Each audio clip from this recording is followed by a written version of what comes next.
Hello everyone. Good morning, good afternoon, and good evening. This is CA Tarun Mongia, Faculty of Auditing and Taxation in Chandigarh. तो स्वागत है आप लोगों का हमारे YouTube चैनल सीए तरुण मोंगिया पे, जहां हम लेके आते हैं आपके लिए ऑडिटिंग और टैक्सेशन की छोटी छोटी वीडियोस और उसके कुछ कॉन्सेप्ट और कुछ रिवीजन क्लासेस। आई थिंक वो आपके लिए बहुत यूजफुल होती हैं। तो पिछले कुछ दिनों से काफ़ी स्टूडेंट्स के मेरे पास मैसेजेस आ रहे थे कि स्टैंडर्ड की वीडियोस प्रोवाइड करो। ऑल्दो मैंने स्टैंडर्ड की वीडियोस प्रोवाइड कर रखी हैं यूट्यूब पे, लेकिन कोई भी ऐसी वीडियोस नहीं थी जो थोड़ा बाइफरकेट कर सके। तो स्टूडेंट्स कह रहे थे कि हमें सीरीज वाइज स्टैंडर्ड दे दो। तो 600 सीरीज और 700 सीरीज तो मैंने ऑलरेडी अपलोड कर रखी है यूट्यूब पे। उसका लिंक मैं आपको इस वीडियो के नीचे दे दूंगा।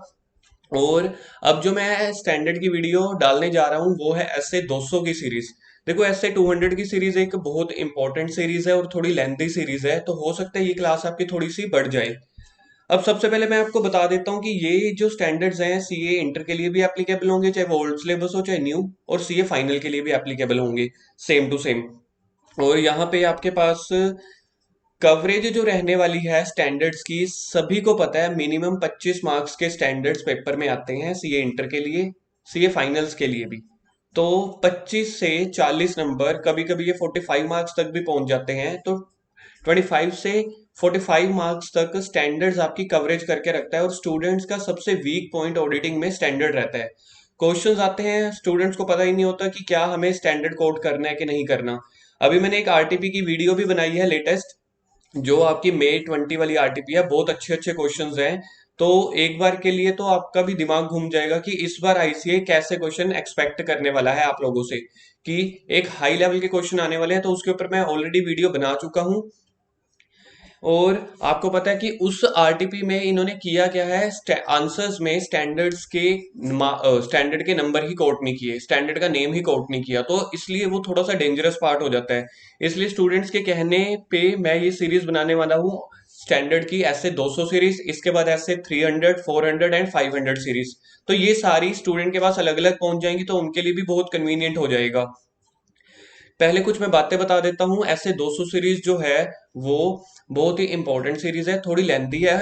मैं ट्राई करूंगा थोड़ा फास्ट चलूं और ज्यादा से ज्यादा इंपॉर्टेंट पॉइंट कवर करूं। पूरी ऐसे 200 सीरीज के जो बहुत ही लीस्ट इंपॉर्टेंट होंगे वो थोड़ा सा मैं इग्नोर करके चलूंगा, क्योंकि ये रिवीजन, ऐसे 200 सीरीज की रिवीजन क्लिप बनने वाली है। हो सकता है 1 घंटे तक पहुंच जाए। तो जिसके स्टैंडर्ड्स थोड़े वीक हैं या जिसको स्टैंडर्ड पढ़ने में थोड़ी सी दिक्कत आती है, तो आप ये वाली सीरीज लगा लेना, 200 सीरीज 300। आई गारंटी कि आपका वो वीक पॉइंट पक्का कवर हो जाएगा और आपको पता चल जाएगा कि पेपर में स्टैंडर्ड्स के क्वेश्चंस कैसे आते हैं, स्टैंडर्ड्स के नेम और नंबर कैसे कोड करने होते हैं, आंसर कितना लिखना होता है। तो वो सब कुछ मैं आपको इस वीडियो में दिखाऊंगा। और इस वीडियो में जो ये पीडीएफ है, इसकी स्टैंडर्ड की एक अलग से मैंने बुक बनाई हुई है, तो इसका भी लिंक मैं इस वीडियो के नीचे दे दूंगा। तो आप लोग इस चैनल को जरूर सब्सक्राइब करना, जरूर जरूर सब्सक्राइब करना। और इस वीडियो का लिंक और ये वीडियो अपने बाकी फ्रेंड्स के साथ भी शेयर कर देना। तो चलो स्टार्ट करते हैं अब हम ऐसे 200 सीरीज। तो ऐसे 200 सीरीज में टोटल देखो 9 स्टैंडर्ड्स हैं। टोटल कितने स्टैंडर्ड्स हैं? टोटल आपके पास हैं 9 स्टैंडर्ड्स। तो सबसे पहला है ऐसे 200, 210, 220, 30, 40, 50, 60, 65, 99। अब मैं सबसे पहले बता देता हूं कि आईपीसीसी के ओल्ड सिलेबस के लिए तो सारे स्टैंडर्ड्स एप्लीकेबल हैं। आईपीसीसी के ओल्ड सिलेबस के लिए 9 स्टैंडर्ड्स एप्लीकेबल हैं, लेकिन आईपीसीसी के जो न्यू सिलेबस है उसमें 260 और 265 ये नहीं है। न्यू सिलेबस वालों को ये दो स्टैंडर्ड्स नहीं है। तो सबसे पहले देखते हैं हम ऐसे एक बार के लिए स्टैंडर्ड के नाम याद कर लेते हैं। ऐसे 200 का नाम है overall objective of independent auditor and the conduct of audit in accordance with S A.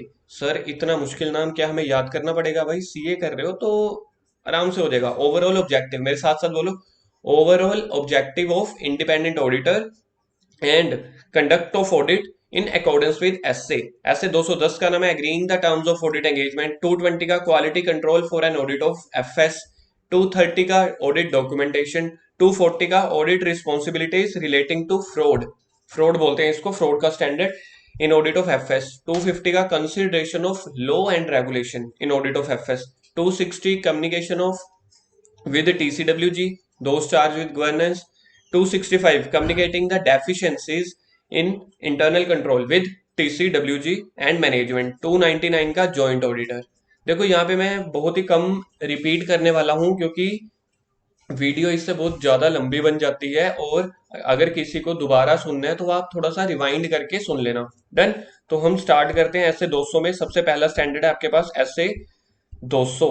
सबसे पहले हम बात करेंगे ऐसे 200 बात किसकी करता है। ऐसे 200 बात करता है 200 सीरीज, पूरी ऐसे 200 सीरीज जो है वो बात करती है ओवरऑल ऑब्जेक्टिव को लेके कि ऑडिट के ऑब्जेक्टिव्स क्या हैं, रिपोर्टिंग ऑडिट के ऑब्जेक्टिव्स ऑब्जेक्टिव्स क्या हैं, और ऐसे कौन कौन से फॉलो करने हैं। तो ऐसे 200 हम शुरू करने वाले हैं, तो तैयार हो जाओ। SA 200 overall objective of independent auditor, overall objective of independent auditor and conduct the audit with SA overall objective of independent auditor and conduct of audit in accordance with SA. सबसे पहले कुछ डेफिनेशंस दी हुई हैं, तो कुछ definitions आपके लिए बहुत इंपॉर्टेंट है, आपको याद भी करनी पड़ेंगी। सबसे पहले FRF, फाइनेंशियल रिपोर्टिंग फ्रेमवर्क। तो फाइनेंशियल रिपोर्टिंग फ्रेमवर्क होता क्या है, कुछ अकाउंटिंग रूल्स और रेगुलेशंस। अगर मैं बिल्कुल सिंपल शब्दों में बोलूं, FRF क्या होते हैं, कुछ अकाउंटिंग रूल्स एंड रेगुलेशंस जो एडोप्ट करता है मैनेजमेंट एंड TCWG। सबसे पहले तो देखो यहाँ पे MCQ क्वेश्चन इंपॉर्टेंट बन सकता है। पूरी वीडियो में मैं आपको बताता चला जाऊंगा कहाँ पे आपका MCQ क्वेश्चन बनने के चांसेस है, कहाँ पे ट्रू एंड फॉल्स क्वेश्चन बन सकते हैं, और कौन से बहुत ही लीस्ट इंपॉर्टेंट है। तो यहाँ पे सबसे पहले आपको याद रखना है कि FRF जो है वो एडोप्ट करता है कौन, मैनेजमेंट या TCWG। वो अप्लाई करता है क्या के लिए, in the preparation and presentation of FS को बनाने के लिए आपको FRF बनाने पड़ते हैं। जैसे for example accounting standards follow करना, शेड्यूल 3 की बैलेंस शीट फॉलो करना, ये सब चीजें। तो दैट इज एक्सेप्टेबल, जो एक्सेप्टेबल होने चाहिए FRF एंटिटी के पॉइंट ऑफ व्यू से। अब जैसे बैंकिंग है तो वो बैंकिंग रेगुलेशन एक्ट फॉलो करेगा और अपने ही बैलेंस शीट फॉलो करेगा। कंपनीज है तो कंपनीज एक्ट 2013 को फॉलो करेगा और शेड्यूल 3 की बैलेंस शीट को फॉलो करेगा। And required by low regulation, अगर कुछ लो रेगुलेशन आ रही हैं, समझ लो यहाँ पे कोई SEBI कुछ अपनी गाइडलाइंस इशू कर रहे हैं, तो वो भी आपको फॉलो करनी पड़ेंगी। FRF simply means accounting rules और रेगुलेशन। चलो जी आगे। फाइनेंशियल स्टेटमेंट क्या होता है, सबको पता है। फाइनेंशियल स्टेटमेंट क्या होता है, structured representation of financial information, ठीक है। प्रोफेशनल जजमेंट ये भी नीचे आ जाएगा, तो उसी के साथ कवर करेंगे। ये डेफिनेशन 3 हो गई अब आपकी। FRF हो गया, done. Financial statement, professional judgement नीचे आ जाएगी। रीजनेबल एश्योरेंस, इसके ऊपर सीए इंटर में true and false question exam में आ चुका है, true and false question. Reasonable assurance क्या होता है, एक high level assurance but not a absolute assurance. इसलिए आप कहते हो कि हम ट्रू एंड फेयर व्यू के ऊपर ओपिनियन देते हैं, ना कि ट्रू एंड करेक्ट व्यू के ऊपर। तो रीजनेबल एश्योरेंस क्या होता है कि जब ऑडिटर कंपनी में ऑडिट करने जाता है तो एक रीजनेबल एश्योरेंस लेके चला जाता है, जिस हिसाब से मुझे डॉक्यूमेंटेशन, जिस हिसाब से मुझे एविडेंसेस क्लाइंट ने दिए तो उस हिसाब से मैं ऑडिट कर दूंगा। मुझे नहीं पता वो मुझे सारे डॉक्यूमेंट दे रहा है कि नहीं दे रहा, ना ही मैं रेड मार सकता हूँ, ना ही मैं पूरी सच्चाई पता कर सकता हूँ कि उसने दिए कि नहीं दिए। जो क्लाइंट ने दिए मैंने लिए, ऑडिट की, साइन किए। हो सकता है ऑडिट में इनहेरेंट लिमिटेशंस हो, कुछ कमियां रह जाएं, ऑडिटर को पकड़ा नहीं जाएगा। इसलिए ऑडिटर कहता है मैं एब्सोल्यूट एश्योरेंस नहीं दूंगा। तो मैं कौन सा एश्योरेंस दूंगा सर, रीजनेबल देंगे, ठीक है जी। चलो आगे। उसके बाद है रिस्क ऑफ मटेरियल मिसस्टेटमेंट, इसको शॉर्ट फॉर्म में बोलते हैं रोमम। क्या बोलते हैं, रोमम, रोमम, yes रोमम, risk of material misstatement. ये दो तरीके से हो सकता है रिस्क, यानी कि गलतियां होने के चांसेस कहाँ कहाँ पे हैं, गलतियां होने का risk. Risk of material misstatement या तो ओवरऑल FS लेवल पे, ओवरऑल FS लेवल का मतलब होता है होल बैलेंस शीट ही अफेक्टेड हो जाए पूरी बैलेंस शीट में, या फिर असर्शन लेवल, असर्शन लेवल का मतलब होता है इंडिविजुअल लेवल पे, इंडिविजुअल लेवल पे जैसे कि बैलेंस शीट में फिक्स्ड एसेट्स या स्टॉक में गलतियां हैं। तो risk of material misstatement overall level पे भी हो सकता है, ऑन ओवरऑल FS लेवल या असर्शन लेवल पे भी हो सकता है। तो ये आप अपने आप देख लेना। बाकी इसमें अब मैं आपको बता देता हूँ, रोमम जो है, एक चार्ट बना लो आप अपनी। रोमम जो है दो चीजों से मिलकर बना होता है। सबसे पहला एक होता है a point ROMM, inherent risk and control risk. ROMM में टोटल 3 रिस्क होते हैं, एक इनहेरेंट रिस्क, एक कंट्रोल रिस्क, तीसरा डिटेक्शन रिस्क। इनहेरेंट रिस्क और कंट्रोल रिस्क को हम कंबाइंड पढ़ते हैं, जो मैनेजमेंट के पॉइंट ऑफ व्यू से होता है, यानी कि जो कंपनी के अंदर रिस्क होने के चांसेस हैं, जिसको प्रिवेंट करने की या करेक्ट करने की जिम्मेवारी किसकी होती है, मैनेजमेंट की। इनहेरेंट रिस्क और कंट्रोल रिस्क। तीसरा होता है डिटेक्शन रिस्क। इनहेरेंट रिस्क और कंट्रोल रिस्क को इकट्ठा बोल दिए जाते हैं, इसलिए मैंने इसको ए पॉइंट दे दिया। डिटेक्शन रिस्क आगे होता है जहां पे ऑडिटर जो है वो फेल हो जाता है मटेरियल मिसस्टेटमेंट को डिटेक्ट करने के लिए। मतलब कि ये वाली जो दो गलतियां हैं ये एंटिटी के पॉइंट ऑफ व्यू से होती हैं, और ये जो है आपकी ये ऑडिटर के पॉइंट ऑफ व्यू से हो सकती है। चलो जी आगे। ओवरऑल ऑब्जेक्टिव क्या है इंडिपेंडेंट ऑडिटर के? हा ओवरऑल ऑब्जेक्टिव, दो ऑब्जेक्टिव होते हैं। To obtain the reasonable assurance, to obtain the reasonable assurance whether FS as a whole are free from material misstatement और नॉट। देखो ऑडिटर के दो ओवरऑल ऑब्जेक्टिव होते हैं। एक तो उसको रीजनेबल एश्योरेंस लेके चलना है कंपनी में, क्या एफएस जो है फाइनेंशियल स्टेटमेंट फ्री फ्रॉम रोमम यानी कि गलतियों से फ्री है कि नहीं, और दूसरा होता है रिपोर्टिंग और कम्युनिकेट करना। ठीक है, एक बार फिर से बोलोगे, यहाँ पे लिख दोगे। एक होता है आपका रीजनेबल एश्योरेंस, दूसरा होता है रिपोर्टिंग या कम्युनिकेटिंग। एक बार फिर से, ओवरऑल ऑब्जेक्टिव कौन से होते हैं? दो होते हैं, पेपर में आ सकते हैं। इस बार की आरटीपी का क्वेश्चन है ये, लिख लो यहाँ पे, सीए इंटर की इस बार की आरटीपी का क्वेश्चन है ये। To obtain the reasonable assurance whether FS as a whole free from material misstatement whether due to fraud or error, गलती चाहे फ्रॉड से हो चाहे एरर से, उसको पकड़ना ऑडिटर की जिम्मेवारी है। दूसरा रिपोर्टिंग और कम्युनिकेटिंग कर देना, रिपोर्ट देना लास्ट में यानी कि अपना ओपिनियन देना और उसको कम्युनिकेट कर देना। इसका नोट देखो, बड़ा इंपॉर्टेंट है। अगर रीजनेबल एश्योरेंस आप नहीं डिटरमिन कर पाते तो आप क्या करोगे? डिस्क्लेमर ऑफ ओपिनियन दे दोगे या फिर विड्रॉ करके चले जाओगे। ऑडिटर को बोला अगर आप रीजनेबल एश्योरेंस नहीं कर पाते और क्यों वो क्वालिफाइड ओपिनियन जो है इनसफिशिएंट है यानी कि गलतियां बहुत ज्यादा निकल के आ गई, तो आप डिस्क्लेमर ऑफ ओपिनियन दे दो या फिर आप विड्रॉ करके चले जाओ। चलें जी आगे। Preparation of FS, preparation of FS बनाने की जिम्मेवारी किसकी होती है? फाइनेंशियल स्टेटमेंट बनाने की जिम्मेवारी हमने क्लास में सीखा था सर मैनेजमेंट की, बिल्कुल सही है। फाइनेंशियल स्टेटमेंट बनाएगा मैनेजमेंट, चेक करेगा ऑडिटर। बनाएगा मैनेजमेंट, चेक करेगा ऑडिटर। सेम है कि जो फाइनेंशियल स्टेटमेंट की बनाने की जिम्मेवारी है वो मैनेजमेंट की, है टीसीडब्ल्यूजी की है। दोज चार्ज विद गवर्नेंस यानी कि हायर लेवल ऑफ मैनेजमेंट।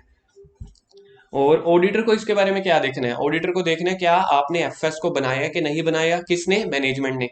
अब फर्स्ट पॉइंट में ऑडिटर देख रहा है क्या एफएस को आपने एप्लीकेबल एफआरएफ के अकॉर्डिंग बनाया है, यानी कि अकाउंटिंग रूल्स रेगुलेशन जो भी आपके ऊपर लग रहे हैं उसके अकॉर्डिंग आपको एफएस बनानी है। ऑडिटर का ये देखना है ऑडिटर को। दूसरा, ऑडिटर क्या देखेगा एफएस की प्रिपरेशन को लेके, क्या मुझे सारी इंफॉर्मेशन प्रोवाइड की गई ताकि मैं उस एफएस की ऑडिट कर सकूं, क्या मुझे एडिशनल इंफॉर्मेशन प्रोवाइड की गई और मुझे अनरिस्ट्रिक्टेड एक्सेस दिया गया विद इन द एंटिटी जिससे मैं इंक्वायरी कर सकूं। प्रिपरेशन ऑफ एफएस बनाने की जिम्मेवारी किसकी होती है? मैनेजमेंट की और टीसीडब्ल्यूजी की। तो ऑडिटर इसमें क्या चेक करेगा? क्या आपने एप्लीकेबल एफआरएफ के अकॉर्डिंग, क्या आपने एप्लीकेबल एफआरएफ के अकॉर्डिंग जो है फाइनेंशियल स्टेटमेंट तैयार किया कि नहीं किया। दूसरा वो ये चेक करेगा मुझे सारी इंफॉर्मेशन दो, मुझे सारी एडिशनल इंफॉर्मेशन दो, और तीसरा मुझे अनरिस्ट्रिक्टेड एक्सेस दो विद इन द एंटिटी जिससे मैं इंक्वायरी कर सकूं। और ये टीसीडब्ल्यूजी और मैनेजमेंट को बताता है कि एफआरएफ को आइडेंटिफाई करने की जिम्मेवारी भी आपकी है, प्रेजेंटेशन ऑफ एफएस, एफएस बनाने की जिम्मेवारी भी आपकी है, और सारी डिस्क्रिप्शन देने की जिम्मेवारी भी आपकी है। तो इस केस में जहां पे मैनेजमेंट या टीसीडब्ल्यूजी वाले एफएस बना रहे होते हैं तो वो भी कुछ जजमेंट इन्वॉल्व कर सकते हैं। फॉर एग्जांपल पी&एल के डेबिट में प्रोविजन फॉर डाउटफुल डेट्स आता है 5% या 6%, फिक्स नहीं है ना, मेरी जजमेंट लग गई। तो ये कह रहे हैं कि एफएस बनाने के लिए मैनेजमेंट जो है कुछ जजमेंट इन्वॉल्व करेगा, कुछ जजमेंट अप्लाई करेगा। आप देख लेना वो ऑडिटर कि क्या वो एप्रोप्रिएट है कि नहीं। खत्म। उसके बाद आपके पास है स्कोप ऑफ ऑडिट। स्टैंडर्ड कौन सा चल रहा है? 200। स्कोप ऑफ ऑडिट क्या है? स्कोप ऑफ ऑडिट क्या है आपके पास? क्या एफएस एफआरएफ के अकॉर्डिंग बनाई गई है कि नहीं बनाई गई। जो आप ऑडिट कर रहे हो, ऑडिटर जो ऑडिट कर रहा है वो इंश्योर ये नहीं करेगा कि ऑडिट एफएस की करने के बाद कि मैं कंपनी की फ्यूचर वाइबिलिटी को भी एश्योर कर रहा हूँ। ऑडिटर को बोला कि आपने रीजनेबल एश्योरेंस देना है और देखना है कि क्या कंपनी ने एफएस जो है एप्लीकेबल एफआरएफ के अकॉर्डिंग बनाई है, ठीक है। तीसरे पॉइंट में बोला कि डज नॉट एश्योर, लेकिन ऑडिटर का ओपिनियन ये एश्योर नहीं कर देता कि कंपनी की फ्यूचर वाइबिलिटी के बारे में मैं बता रहा हूँ, कल को कंपनी कुछ धोखा कर जाए, कंपनी डूब जाए, तो मेरा जो है ओपिनियन उस चीज को लेके, फ्यूचर वाइबिलिटी को लेके कभी भी नहीं होता, ना ही कंपनी की एफिशिएंसी और इफेक्टिवनेस को लेके होता है। ठीक है, ऑडिटर का कभी भी ओपिनियन फ्यूचर वाइबिलिटी को लेके नहीं होगा, कंपनी की इफेक्टिवनेस या एफिशिएंसी को लेके नहीं होगा। कई केसेस में ऑडिटर जो है ओपिनियन दे सकता है इफेक्टिवनेस ऑफ इंटरनल कंट्रोल पे। इंटरनल कंट्रोल के बारे में अगर उससे पूछा गया तो उसके ऊपर भी वो अपना ओपिनियन दे सकता है। चलो जी आगे, रिक्वायरमेंट क्या है स्टैंडर्ड की, स्टैंडर्ड क्या क्या कहते हैं, स्टैंडर्ड कुछ ऑडिटर के ऊपर रिक्वायरमेंट लगा रहा है। सबसे पहले लगा रहा है एथिकल रिक्वायरमेंट, कि कंपनी में अगर आप ऑडिट करने जा रहे हो तो ऑडिटर के ऊपर कुछ एथिकल रिक्वायरमेंट बोल दी कि हे ऑडिटर, कहते जी महाराज, कहते आपको संस्कार मेंटेन करते रखने चलने हैं। वैसे भी आजकल आप कोविड-19 के पीरियड में रामायण महाभारत देख रहे हो। ऑडिटर कहता हाँ जी देख रहा हूँ। कहते तो बस वैसे वाले आपको संस्कार यहाँ पे भी इन्वॉल्व करके रखने हैं। कहते कैसे संस्कार, कहते एथिकल, कहते कौन से, आईसीए कहता मैं बताऊंगा। बताओ जी।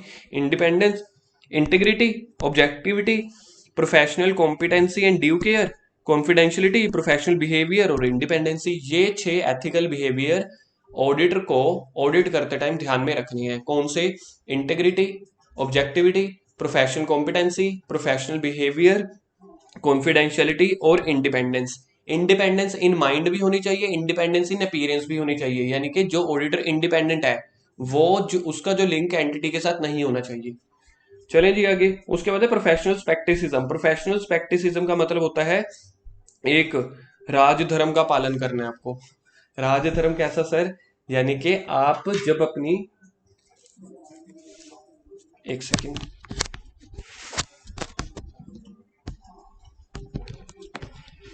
प्रोफेशनल स्पेक्टिसिज्म का मतलब होता है ऑडिटर को ये बोला गया कि आपने अपना जो आचरण है, अपना जो बिहेवियर है, ठीक है, जो आपने एक क्वेश्चनिंग माइंड लेके कंपनी में ऑडिट करनी है। ऐसा नहीं कि क्लाइंट ने बोला, क्लाइंट ने आपको डॉक्यूमेंट्स दिए, एविडेंसेस दिए, उसको वैसे मान लिए। एक क्रिटिकल माइंड से चलो, क्वेश्चनिंग माइंड से। आप मतलब एक प्रेस रिपोर्टर बन के चलो, उसको पहली बार में सच मत मान लो। अपनी पूरी एप्लीकेशन लगाओ, अपनी पूरी जजमेंट लगाओ, ठीक है, अपनी पूरी नॉलेज लगाओ, तो देखो वो ठीक है कि नहीं। इसी को बोलते हैं प्रोफेशनल स्पेक्टिसिज्म। इसकी डेफिनेशन जो है वो आपको याद रखनी है, पेपर में आने के पूरे पूरे चांसेस हैं। उसकी डेफिनेशन मैं एक बार के लिए रीड कर रहा हूँ। An attitude that includes a questioning mind, an attitude that includes a questioning mind, being alert to condition, आपको हर कंडीशन से सावधान रहना है, which may indicate the possible misstatement whether due to fraud or error, and a critical assessment of audit evidence. An attitude that includes a questioning mind, being alert to the condition which may indicate the possible misstatement, whether due to fraud or error, and critical assessment of audit evidence. तो कह रहे हैं कि auditor जो भी अपनी audit को plan करेगा, परफॉर्म करेगा, प्रोफेशनल स्पेक्टिसिज्म के साथ करेगा, उससे होता क्या है, उससे ये चीज होती है, उससे रिस्क कम हो जाता है। क्या का रिस्क, ओवरलुकिंग अनयूजुअल ट्रांजैक्शन या अनयूजुअल सर्कमस्टांसेस। जो कंपनी में कुछ एक्सेप्शनल या अनयूजुअल सर्कमस्टांसेस चल रहे हैं, उसको आप इग्नोर करना, कि आप उसको इग्नोर ना कर जाओ, इस चीज का रिस्क कम हो जाता है। और इन एप्रोप्रिएट एजम्पशन अगर ऑडिटर कंपनी वाले यूज कर रहे हैं तो उसका भी रिस्क कम हो जाता है, अगर आप पूरे प्रोफेशनल स्केप्टिसिज्म से ऑडिट करोगे। उसके बाद ये आपके पास एग्जाम में क्वेश्चन आ चुका है, professional scepticism include being alert to the condition, same point है जो हमने ऊपर डेफिनेशन की है, तो ये उसके सेम पॉइंट है। उसके बाद है आपके पास प्रोफेशनल जजमेंट। प्रोफेशनल जजमेंट का मतलब होता है कि आपको अप्लाई करनी है अपनी नॉलेज, अपना एक्सपीरियंस, ठीक है, और अपनी जजमेंट। प्रोफेशनल जजमेंट का मतलब क्या है, अप्लाई करना है, application of material, training, knowledge और एक्सपीरियंस जब भी आप फाइनेंशियल स्टेटमेंट की ऑडिट कर रहे हो। तो ऑडिटर क्या है, प्लानिंग और परफॉर्मिंग के टाइप, प्लानिंग करेगा अपनी ऑडिट को या परफॉर्म करेगा, उस टाइम पे प्रोफेशनल जजमेंट अप्लाई करनी है, जो डिपेंड हो सकती है फैक्ट और सर्कमस्टांसिस के ऊपर। कंपनी में क्या है, जजमेंट जो है आपको थ्रू आउट द ऑडिट, पूरी ऑडिट के टाइम पे ही आपको फॉलो करते चले जाना है। और प्रोफेशनल जजमेंट, ये जो है इंपॉर्टेंट क्वेश्चन है, इसको मैं एक्सपेक्टेड मानता हूँ एग्जाम के लिए। प्रोफेशनल जजमेंट कहाँ पे काम आ सकती है, मटेरियलिटी एंड ऑडिट रिस्क के लिए, एंटी ऑफ ऑडिट प्रोसीजर के लिए, evaluating the sufficiency and appropriateness of audit procedure, evaluating the management judgement और ड्राइंग कंक्लूजन। तो यहाँ पे आपकी प्रोफेशनल जजमेंट मतलब के फैक्टर डिपेंड करते हैं। उसके बाद है sufficient and appropriate audit evidence, जो ऐसे 500 का पार्ट है, और ऑडिट रिस्क। सफिशिएंट एविडेंसेस आपको कलेक्ट करने हैं क्योंकि आपको रीजनेबल एश्योरेंस देना है, रिपोर्टिंग करनी है, तो आपको क्लाइंट से क्या करना पड़ेगा, एविडेंसेस लेने पड़ेंगे, वो सफिशिएंट होना चाहिए, यानी कि उनकी क्वांटिटी पूरी होनी चाहिए, प्लस वो अप्रोप्रिएट होने चाहिए, उनकी क्वालिटी भी ठीक होनी चाहिए, जो एविडेंस आपको चाहिए वही मिल जाए। उसके बाद ऑडिट रिस्क क्या है, वेरी इंपॉर्टेंट। ऑडिट रिस्क क्या हो सकता है, पहले हमने रिस्क ऑफ मटेरियल मिसस्टेटमेंट पढ़ा था, अब ऑडिट रिस्क कहते हैं ऐसा रिस्क जिससे आपका ओपिनियन ही चेंज हो जाए। यानी कि अगर आपको क्वालिफाइड ओपिनियन देना था लेकिन आप किसी गलती की वजह से क्लीन ओपिनियन दे पाए, तो कुछ ना कुछ चेंज हो गया ना, तो कहते हैं ऐसे रिस्क को ऑडिट रिस्क बोला जाता है, जिससे इन एप्रोप्रिएट ऑडिट ओपिनियन दे दो।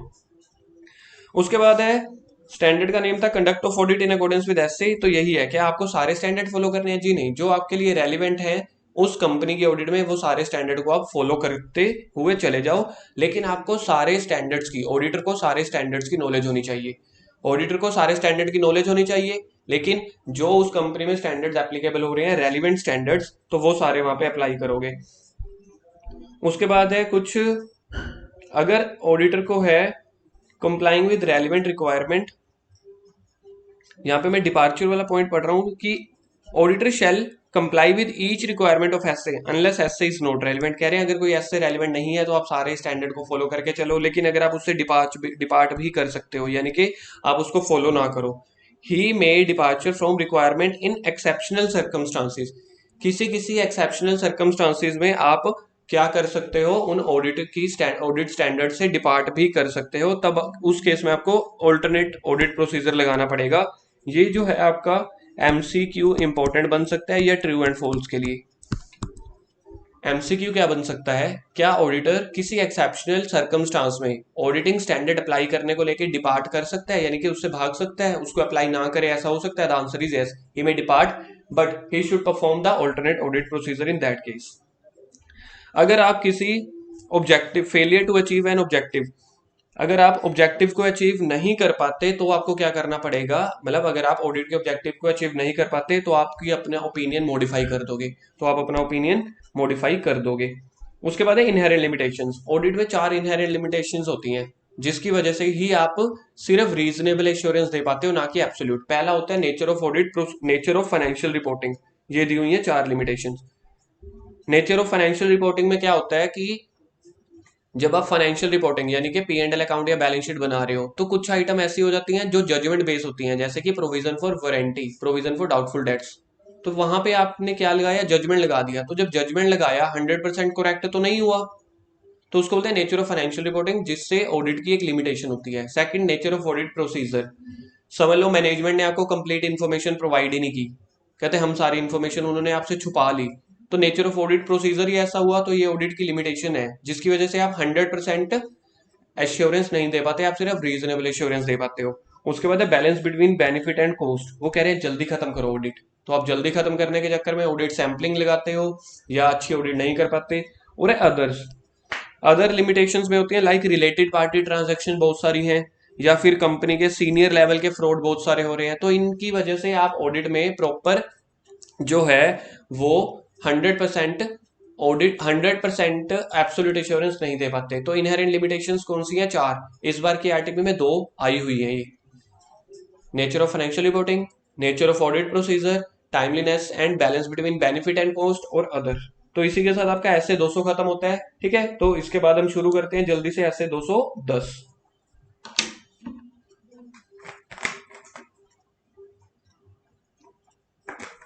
ऐसे 210 का आपके पास नाम है agreeing the terms of audit engagement. Agreeing the terms of audit engagement. ऐसे 210 agreeing the terms of audit engagement. सोच के देखो, मैं ऑडिटर, आप क्लाइंट, आपने मुझे बोला हमारी फाइनेंशियल ईयर 2020-21 की ऑडिट कर दो, मैंने कहा कर दूंगा। तो हम कोई ना कोई टर्म्स और कंडीशन लिखेंगे ना किसी पेपर पे, किसी एंगेजमेंट लेटर पे हम टर्म्स और कंडीशन लिखेंगे, कितने टाइम में ऑडिट खत्म करनी है, क्या ये इंटरनल ऑडिट है या स्टॉक ऑडिट है या स्टैट ऑडिट है, कितनी आपको फीस दूंगा मैं, आपका स्टाफ कौन कौन आएगा, क्या स्टाफ का रीइंबर्समेंट का खर्चा आप दोगे, क्लाइंट देगा कि ऑडिटर होगा। तो ये सारा चीजें क्या होती हैं, agreeing the terms of audit engagement, जो डिसाइड होती हैं between the management and auditor. ठीक है, एक जगह पे होगा मैनेजमेंट या क्लाइंट, दूसरी जगह पे होगा ऑडिटर। तो जो टर्म्स और कंडीशन हमारी डिसाइड होती हैं उसी को हम बोलते हैं टर्म्स ऑफ ऑडिट एंगेजमेंट। तो इसमें ऑडिटर को क्या देखना है, ऑब्जेक्टिव ऑफ ऑडिटर क्या है कि आपको ये देखना है कि क्या आप एक्सेप्ट कर रहे हो ऑडिट या कंटिन्यू कर रहे हो। अगर आप ऑडिट एक्सेप्ट कर रहे हो यानी कि आप कंपनी में नए ऑडिटर हो, लिख दो इफ न्यू ऑडिट। और अगर आप कंटिन्यू कर रहे हो तो यानी कि आप पुराने ऑडिटर ही हो, पिछले साल भी आप थे, इस साल भी आप हो। ठीक है, या तो टर्म्स और कंडीशन डिसाइड होती हैं दो चीजों को लेके, या तो आप नए ऑडिटर हो, आपको फर्स्ट टाइम ऑडिट मिल रही है, या फिर आपको, आप भी पहले भी आप ही ऑडिटर थे, अब भी आप ही ऑडिटर हो, तो एग्जिस्टिंग या ओल्ड ऑडिट। तो उसके केस में आपको कैसे कैसे टर्म्स और कंडीशन डिसाइड करनी पड़ेंगी। सबसे पहले आपको ये देखना पड़ेगा, ऑडिट एक्सेप्ट करते हुए ऑडिटर को ये देखना पड़ेगा क्या इस ऑडिट में pre conditions of audit present है कि नहीं। प्री कंडीशंस ऑफ ऑडिट बड़ा इंपॉर्टेंट टॉपिक है, अभी नीचे आएगा कि प्री कंडीशंस ऑफ ऑडिट क्या होता है। और दूसरा आपको देखना पड़ेगा क्या मैनेजमेंट में और ऑडिटर में, यानी कि क्लाइंट में और ऑडिटर में कॉमन अंडरस्टैंडिंग है कि नहीं। कोई भी ऑडिट एक्सेप्ट करने से पहले या कंटिन्यू करने से पहले आपको ऐसे 210 लगाना पड़ेगा, जहां पे आपको ये देखना पड़ेगा ऑडिटर को क्या इस ऑडिट में pre condition of audit, pre condition यानी कि कुछ टर्म्स और कंडीशंस हैं एज पर ऐसे 210, वो प्रेजेंट है कि नहीं। और दूसरा मेरे और तेरे, तेरे और मेरे, मेरे और तेरे, तेरे और मेरे में क्या अंडरस्टैंडिंग, म्यूचुअल अंडरस्टैंडिंग है कि नहीं। तो प्री कंडीशंस क्या होती हैं, जो ऐसे 210 ने बताए हैं, हम वेरी इंपॉर्टेंट टॉपिक है ये। तो क्या क्या प्री कंडीशंस होती हैं देख लेते हैं, ऑडिटर को चेक करना है क्या जो आपकी एफआरएफ के अकॉर्डिंग जो आप बैलेंस शीट या फाइनेंशियल स्टेटमेंट बना रहे हो, एफआरएफ अकॉर्डिंग जो भी बैलेंस शीट या statement of P and L account balance sheet जो भी बना रहे हो वो एफआरएफ एक्सेप्टेबल है कि नहीं। आप हो तो कंपनीज, कंपनीज एक्ट के अकॉर्डिंग शेड्यूल 3 की बैलेंस शीट बनानी चाहिए, लेकिन अब बैंकिंग रेगुलेशन एक्ट के अकॉर्डिंग अपनी बैलेंस शीट बना गई, एंड वाइस वर्सा। तो यानी कि सबसे पहले ऑडिटर को देखना है कि क्या आपने एफआरएफ जो अप्लाई किए हुए हैं एफएस के ऊपर वो एक्सेप्टेबल है कि नहीं। दूसरा, आप मैनेजमेंट वालों से एक एग्रीमेंट लिखवा के ले लो, obtain the agreement of management that it acknowledge. आप मैनेजमेंट वालों से लिखत में ले लो कि हे मैनेजमेंट, क्या आपको अपनी जिम्मेवारियां पता है। मैनेजमेंट कहता कौन सी जिम्मेवारियां, कहते हम बताते हैं। पहली कि एफएस को जो आपने बनाना है एफआरएफ के अकॉर्डिंग बनाना है, मैनेजमेंट कहता ओके मुझे पता है। दूसरा, क्या कंपनी में इंटरनल कंट्रोल ठीक से लगा हुआ है, या रिस्क ऑफ मटेरियल मिसस्टेटमेंट तो नहीं है, ऑडिट मैनेजमेंट कहता ठीक है। तीसरा, ऑडिटर ये बोल रहा है मैनेजमेंट को कि आपको मेरे को 3 चीजें देनी है। एक तो आपको मेरी सारी इंफॉर्मेशन का एक्सेस देना है, जैसे कि लैपटॉप्स का, बुक्स ऑफ अकाउंट का, ताकि मैं ऑडिट कर पाऊं। कोई भी मैं एडिशनल इंफॉर्मेशन मांगू वो भी मुझे देनी है, और मुझे अनरिस्ट्रिक्टेड एक्सेस देना है पर्संस का, कि किसी से मैं अगर इंक्वायरी करना चाहता हूँ, सवाल जो आप करना चाहता हूँ, कुछ एविडेंसेस के बारे में पूछताछ करना चाहता हूँ, मैं कर पाऊँ। सर ये ऊपर ऐसे 200 में भी तो आया था, वेल डन, अब आप सीखने लग गए, अब आपको याद होने लग गया। यस, तो प्री कंडीशन ऑफ ऑडिट आपको याद रखनी है, एक बार मैं फिर से याद करवा देता हूँ। मोटी मोटी दो ही है। पहली, क्या एफएस बना रहे हो जो एप्लीकेबल एफआरएफ के अकॉर्डिंग बना रहे हो कि नहीं बना रहे, ठीक है, ये ऑडिटर मैनेजमेंट से लिखवा के ले रहे हैं। और दूसरा क्या लिखवा के ले रहा है कि आपने जो एफएस बनानी है वो एप्लीकेबल एफआरएफ के अकॉर्डिंग बनानी है, और आपने मुझे, जब मैं ऑडिट करने आऊंगा, मुझे सारी इंफॉर्मेशन का एक्सेस दे देना है, सारी एडिशनल इंफॉर्मेशन का एक्सेस दे देना है, और किसी मैनेजमेंट के पर्सन से अगर मैं इंक्वायरी करना चाहता हूँ उसका अनरिस्ट्रिक्टेड एक्सेस दे देना। ये सब जो है प्री कंडीशंस है। अगर ये प्रेजेंट हुई, ऑडिटर कह रहा है, तभी मैं ऑडिट एक्सेप्ट करूंगा। प्रैक्टिकल लाइफ में ऐसे होता है नहीं। प्रैक्टिकल लाइफ में तो मोस्टली केसेस में ये चलता है कि यार तू आने दे, बस फीस आनी चाहिए। अगला टॉपिक क्या है, अगर मैनेजमेंट लिमिटेशंस लगा देता है ऑडिटर के स्कोप के ऊपर। सोच के देखो कि ऑडिट की एक्सेप्टेंस ही नहीं हुई, ऑडिट की अभी एक्सेप्टेंस नहीं हुई, टर्म्स कंडीशन डिसाइड हो रही है, ऑडिटर के ऊपर मैनेजमेंट ने लिमिटेशन लगा दी कि भैया ये करना वो मत करना, मैं आपको ये वाले एविडेंस दूंगा दूसरे नहीं दूंगा, आप मेरे बैंक से पूछताछ मत करना, लिमिटेशंस लगा रहे हो। तो ऑडिटर के ऊपर, ऑडिटर फिर इस चीज को क्या करेगा, इवेल्युएट करेगा कि अगर मैनेजमेंट लिमिटेशन इंपोज कर देता है on the scope of auditors work, auditor के काम में उंगली कर रहा है, तो ऑडिटर उसके रिजल्ट देखेगा कि यार फ्यूचर में क्या हो सकता है इसको रिलेटेड लेके। यार फ्यूचर में अगर ऐसा हुआ, उसने मेरे को ये रोका, इसकी नौबत तो यहाँ पे आएगी, मेरा जो ओपिनियन है वो क्वालिफाइड से भी बढ़ के डिस्क्लेमर ऑफ ओपिनियन में आ जाएगा, मेरा जो ओपिनियन है डिस्क्लेमर हो जाएगा। भाई मैं तो नहीं ऑडिट एक्सेप्ट करता, then auditor shall not accept such limited engagement. अगर मैनेजमेंट वाले कुछ लिमिटेशन लगा देते हैं, उसकी वजह से डिस्क्लेमर ऑफ ओपिनियन की नौबत आने के चांसेस है in future, then auditor shall not accept the audit. चलो जी आगे। उसके बाद है agreement on audit engagement terms. जो भी टर्म्स और कंडीशन डिसाइड होंगी, सबसे पहले तो उसको अपन रिकॉर्ड कर लेंगे और इन रिटर्न में सबसे पहले that shall be that shall be recorded in audit engagement letter, किसी लेटर पे आप लिख लेंगे, या other suitable form of written engagement. इसके ऊपर ट्रू एंड फॉल्स क्वेश्चन आ चुका है आईपीसीसी में, सीए इंटर में। तो सबसे पहले मैं क्या करूंगा, ऑडिटर और क्लाइंट आपस में क्या कर लेंगे, टर्म्स जो है उसको एग्री कर लेंगे, उसको हम रिकॉर्ड कर लेंगे कहाँ पे, किसी ऑडिट एंगेजमेंट लेटर में, यानी कि अपॉइंटमेंट लेटर में कहीं पे लिख देंगे, या फिर अदर सुटेबल फॉर्म में लिख देंगे, जहां पे हम ये लिख देंगे कि ऑब्जेक्टिव या स्कोप क्या है ऑडिट का, तेरी रिस्पॉन्सिबिलिटी क्या है, मेरी रिस्पॉन्सिबिलिटी क्या है। ऑडिटर कह रहा है कि मेरी रिस्पॉन्सिबिलिटी क्या होंगी, उसको भी आप लिख देते हैं लेटर पे, तेरी मैनेजमेंट की क्या होंगी वो भी। और आप अपना एफ कैसे आइडेंटिफाई करते हो, यानी कि आपके ऊपर शेड्यूल 3 की बैलेंस शीट लग रही है, कैसे आप आइडेंटिफाई करते हो। तो ये सब चीजें हैं।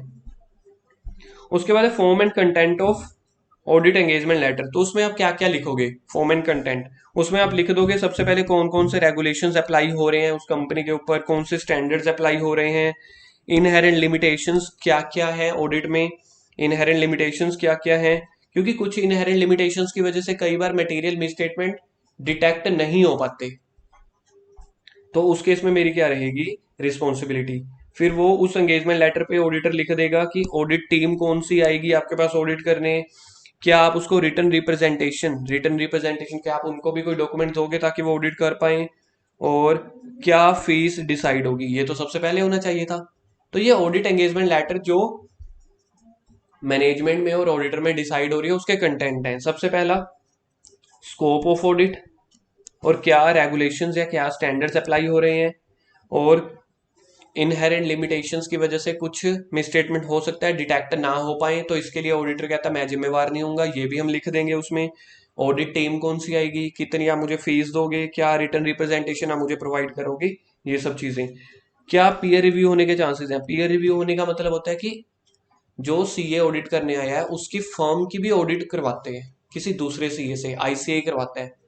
तो वो क्या करते होते हैं कि कुछ क्लाइंट्स की डॉक्यूमेंटेशन या फाइल ले लेते हैं, तो ये ऑडिटर पहले ही बोल देगा कि अगर मेरी पीयर रिव्यू हुई उसमें उन्होंने आपकी फाइल मांग ली तो वो मुझे देनी पड़ेगी, कहीं आपको इसमें दिक्कत ना हो जाए, क्योंकि हमारी भी ऑडिट होती है, जैसे आपकी ऑडिट हो रही है वैसे हमारी भी।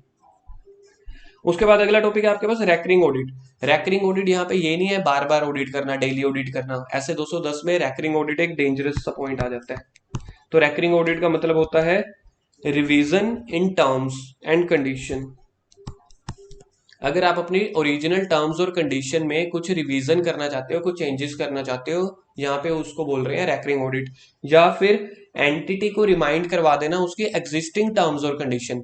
तो रैकरिंग ऑडिट में दो चांसेस आ सकते हैं। सबसे पहला, आप ओरिजिनल टर्म्स और कंडीशन में कुछ रिवीजन कर रहे हो, या फिर जो जो क्या कहते हैं ओरिजिनल टर्म्स है वो आप एंटिटी को रिकॉल करवा रहे हो कि ये अपनी डिसाइड हुई थी, तो इसको बोलते हैं रैकरिंग ऑडिट।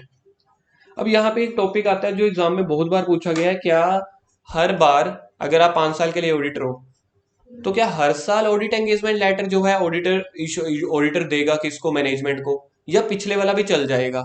तो कह रहे हैं जर्नली तो अगर देखो आप 5 साल के लिए ऑडिटर बने हो, कोई टर्म्स कंडीशन चेंज नहीं हुई, एंटिटी में कोई सर्कमस्टांसेस चेंज नहीं हुए, तो जो पुराना एंगेजमेंट लेटर है उसी को कंटिन्यू कर लेना। कहते बिल्कुल ठीक है। कहते लेकिन कुछ केसेस में आपको नया ऑडिट एंगेजमेंट लेटर देना पड़ेगा, here new letter is necessary. उसके क्या क्या केसेस है, एग्जाम में 3 या 4 बार ये क्वेश्चन आ चुका है। पहला, अगर आप अपनी टर्म्स और कंडीशन को मिसअंडरस्टैंडिंग कर गए हो, पहला पॉइंट, तो उस केस में आपको क्या करना पड़ेगा, उस केस में आपको नया लेटर देना पड़ेगा। कोई स्पेशल टर्म्स आप इंक्लूड करना चाहते हो अपनी टर्म्स और कंडीशन में, सीनियर मैनेजमेंट में चेंजेस हो चुके हैं, कंपनी की ओनरशिप में चेंजेस हो चुके हैं, कंपनी के नेचर या साइज ऑफ बिजनेस में चेंजेस हो चुके हैं, कुछ लीगल या रेगुलेटरी रिक्वायरमेंट चेंजेस हो चुके हैं, या एफ चेंज हो चुके हैं। तो ये कुछ 6-7 ऐसे पॉइंट्स थे जहां पे आपको नया लेटर देना पड़ेगा। कहाँ पे, अगर मिसअंडरस्टैंडिंग होगी हो, लो रेगुलेशन चेंज हो गए हो, स्पेशल टर्म्स और कंडीशन ऐड करना चाहते हो, ओनरशिप चेंज हो चुकी है, नेचर एंड उसके बाद नेचर और साइज ऑफ बिजनेस का चेंज हो चुका है, एफ चेंज हो चुका है, तो इस केस में आप नया लेटर दे दोगे। उसके बाद है एक्सेप्टेंस ऑफ चेंज। आप ऑडिट कर रहे थे, सबसे पहले देखो एक्सेप्टेंस हो गई टर्म्स और कंडीशन की, आपने ऑडिट शुरू कर दी, ऑडिट के बीच में मैनेजमेंट कह रहा है कि यार ये टर्म्स और कंडीशन को चेंज कर दो, तो ऑडिटर कब चेंज के लिए एक्सेप्टेबल करेगा, वो सबसे पहले तो कह रहा है मैं एग्री नहीं करूंगा जब तक कोई रीजनेबल जस्टिफिकेशन नहीं होगी। यानी कि रीजनेबल जस्टिफिकेशन होगी तभी ऑडिटर क्या करेगा, एक्सेप्ट करेगा। उसकी वजह से, एक्सेप्ट करने की वजह से अगर लो लेवल ऑफ एश्योरेंस आ जाता है, पहले तो मेरा ओपिनियन ए आता था, अब मेरा पहले मेरा ओपिनियन आता था ए प्लस, अब आने वाला है सिर्फ ए, तो एश्योरेंस थोड़ा सा कम हो गया, तो वो देखेगा रीजनेबल जस्टिफिकेशन है कि नहीं। तो अगर उसने ये चेंज कर लिया तो वो सारी न्यू टर्म्स और कंडीशन को ऑडिटर क्या करेगा, रिकॉर्ड कर लेगा। और अगर auditor is unable to change, very important point, ध्यान से, अगर ऑडिटर अनएबल टू एग्री हुआ कि मैं चेंज नहीं करता, तो वो विड्रॉ करके चला जाएगा, कहेगा मैं ऑडिट ही नहीं करता क्योंकि आप मुझसे चेंजेस करवा रहे हो। और अगर उसकी कोई और ऑब्लिगेशन है तो वो उसको पूरा कर लेगा। सबसे पहला वो ये देखेगा क्या मेरे को चेंजेस एक्सेप्ट करनी है कि नहीं, कोई रीजनेबल जस्टिफिकेशन है कि नहीं। वो कब नहीं करेगा एक्सेप्ट, जब अगर उसने कुछ एक्सेप्ट नहीं किया तो उस केस में वो विड्रॉ करके चला जाएगा और अपने कुछ ऑब्लिगेशन देखेगा। इसी के साथ आपका ऐसे 210 भी खत्म। उसके बाद आ जाओ ऐसे 220 पे जल्दी।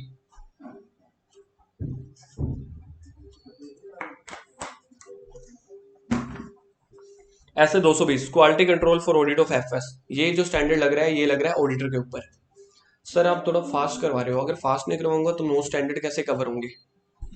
Quality control for audit of FS, ये जो स्टैंडर्ड लगने वाला है ये ऑडिटर के ऊपर लगने वाला है, ऑडिट की ऑडिट टीम के ऊपर लगने वाला है। क्या उनकी टीम अच्छी है, क्या वो अपने काम को रिव्यू करते हैं, क्या वो कंसल्ट करते हैं, क्या उनके खुद की फर्म्स की कुछ क्वालिटी कंट्रोल पॉलिसीज या प्रोसीजर हैं कि नहीं है, तो ये सब चीजें देखनी है। तो इसके लिए सबसे पहले कुछ रिक्वायरमेंट है स्टैंडर्ड की। सबसे पहले ऑडिटिंग फर्म यानी सीए के ऊपर क्या होनी चाहिए, कुछ लीडरशिप रिस्पॉन्सिबिलिटीज होनी चाहिए। जो लीडरशिप रिस्पॉन्सिबिलिटी कौन लेगा, अगर किसी फर्म में 4 पार्टनर है तो मिस्टर ए ऑडिट करने आ रहा है, तो मिस्टर ए को बोलेंगे एंगेजमेंट पार्टनर, क्या बोलेंगे, ईपी, एंगेजमेंट पार्टनर, वो रिस्पॉन्सिबिलिटी लेगा पूरी ऑडिट की। तो वो देखेगा क्या प्रोफेशनल स्टैंडर्ड लग रही हैं,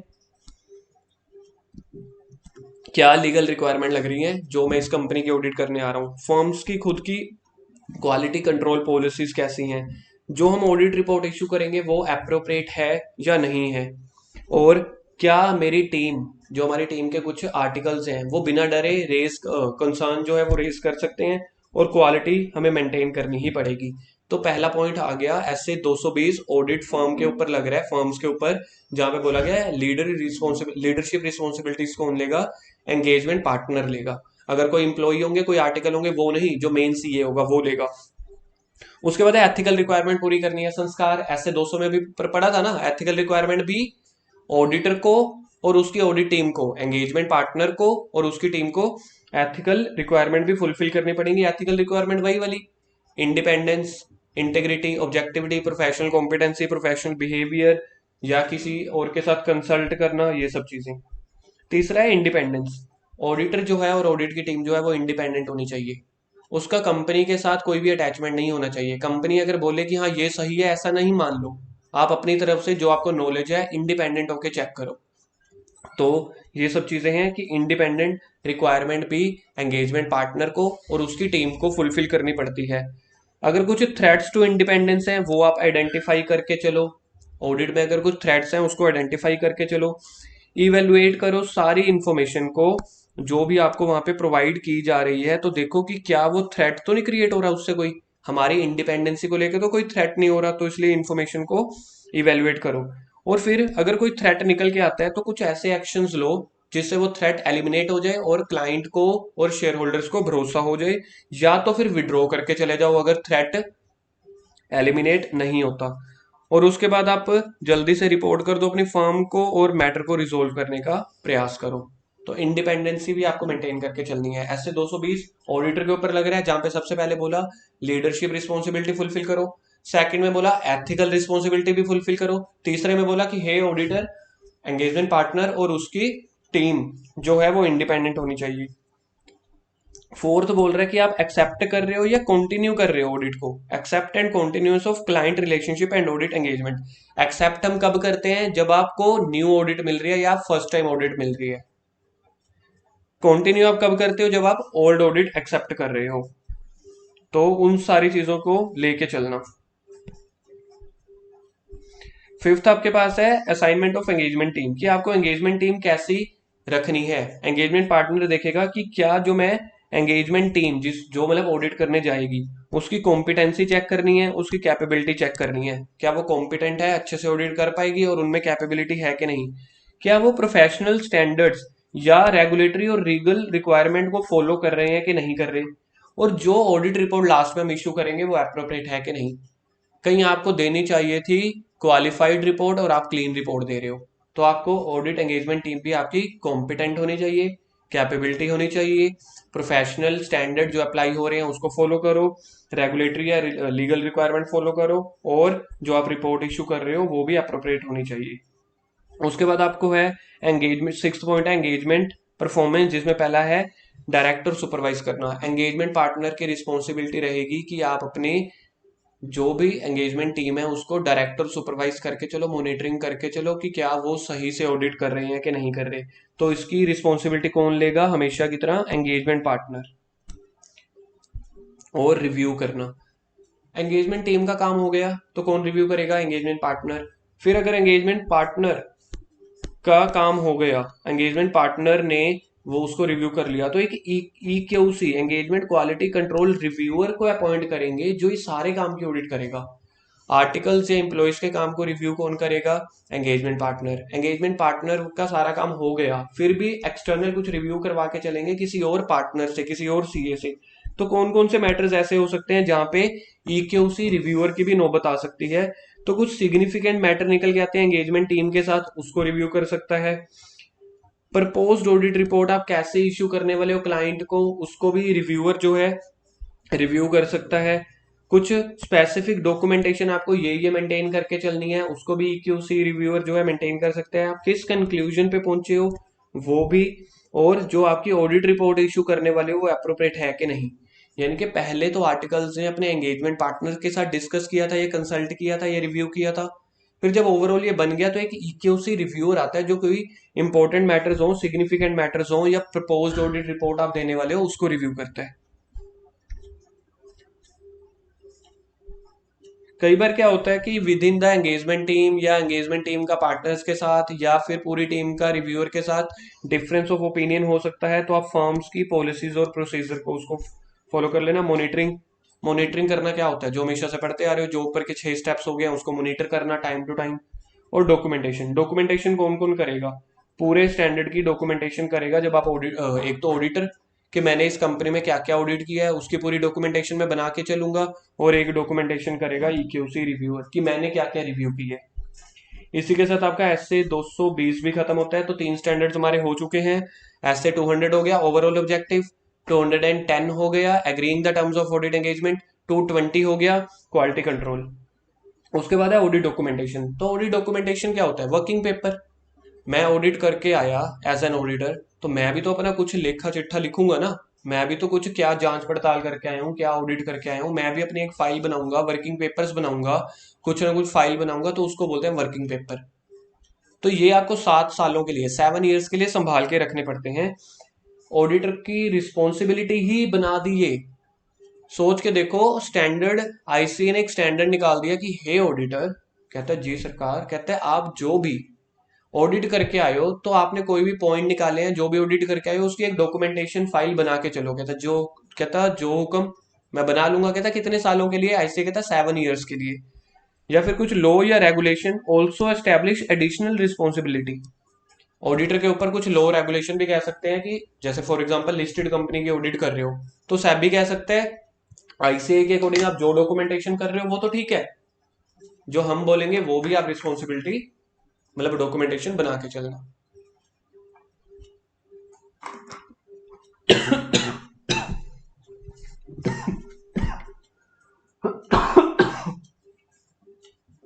एक्सक्यूज मी।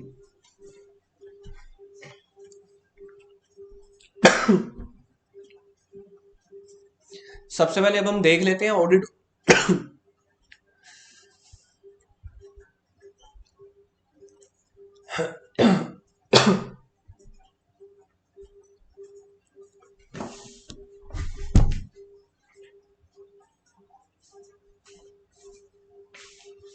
सबसे पहले हम देखेंगे ऑडिट डॉक्यूमेंटेशन का पर्पस क्या है। तो ऑडिट डॉक्यूमेंटेशन का पर्पस है, इसकी पहले मेमोरी टेक्निक लिख लो, ABCDEF। A B नहीं है, P है, AP। P for parrot, ABCDEF।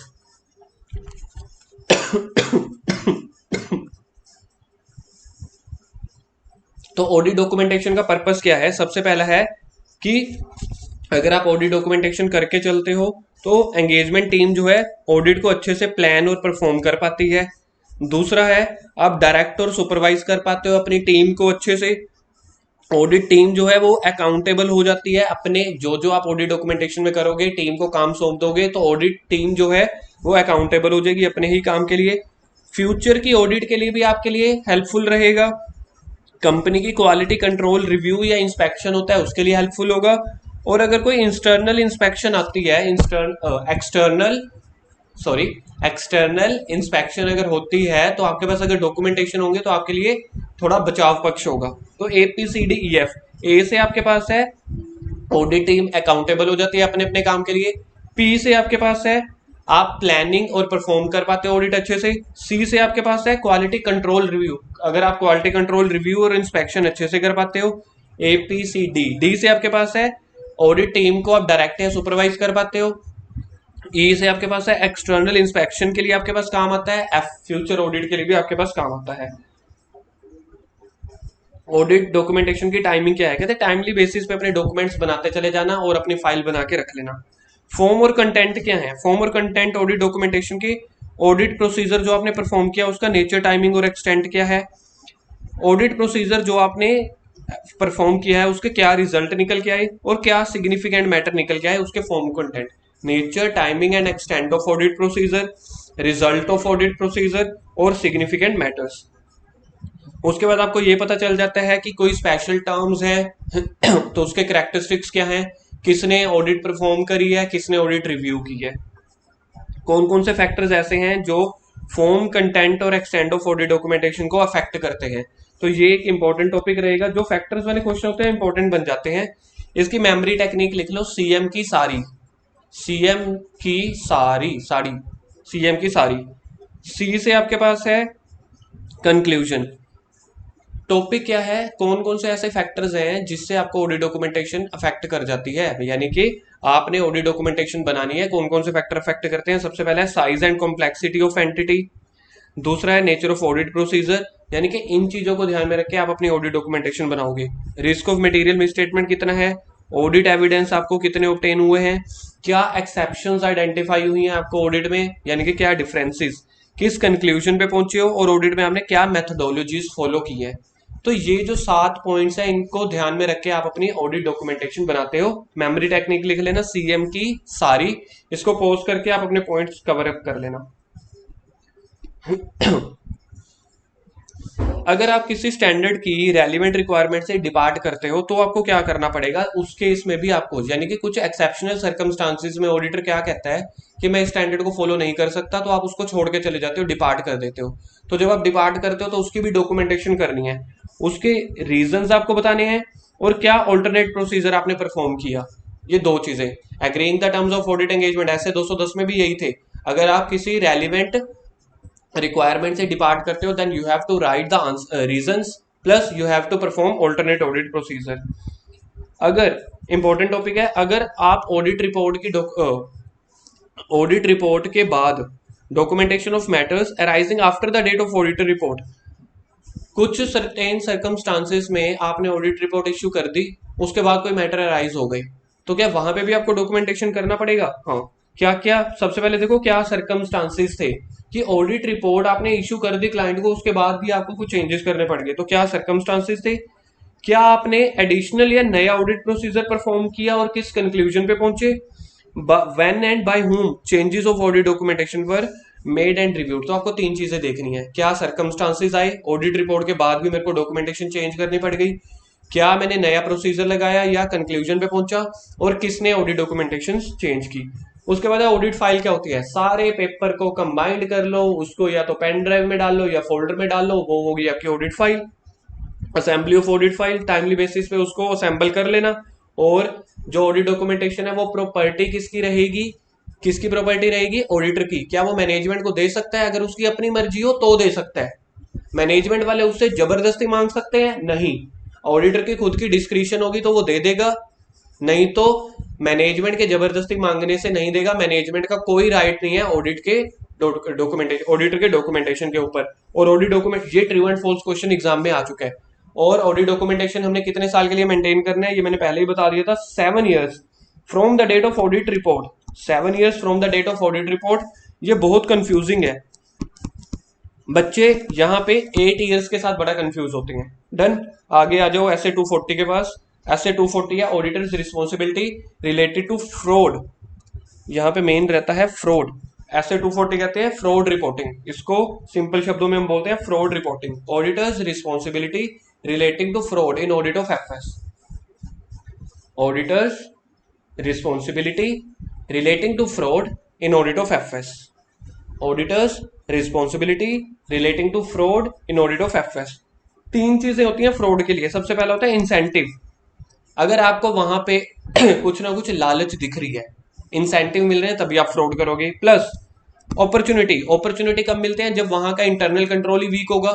आपको पता है कि आप वहां पे जाओगे चोरी कर सकते हो, तब भी आप फ्रॉड कर सकते हो। तीसरा है रैशनलाइजेशन, आपका एटीट्यूड। अगर आपकी नीयत में खोट है तब आप फ्रॉड करोगे। फ्रॉड करने के 3 कैरेक्टरिस्टिक्स। पहला इंसेंटिव, आपको पता है इससे कुछ ना कुछ फायदा हो जाएगा।